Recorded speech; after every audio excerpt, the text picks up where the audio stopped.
Godamorgen, ik wens je een gezegende schijndag. Ons Bibelvers vandaag in Johannes 14 vers 6. Jezus zei te hem, ik zie de weg, de waarheid en dat leven. Keiner komt naar voren, buiten durch mij. Stel je mal voor dat je best in een huis bent wat te branden heeft. En du fängst kein weg uit. Du hast al die best dat je proeft te doen. En dag bij ons is du weer, die heeft van buiten een lachter gewond gehield.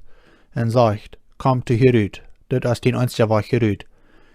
En du dan dacht voor zijn, dat geht niet. Du moet een betere weg uit zijn. Du moet een andere weg uit zijn, dit zit te leeg.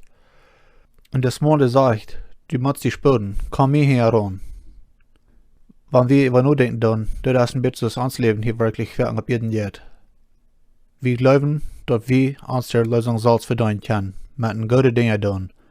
Das ist nicht, dass wir nicht sollen gute Dinge tun, doch die helfen nicht für unsere Lösung, die helfen nicht für uns ewiges Leben.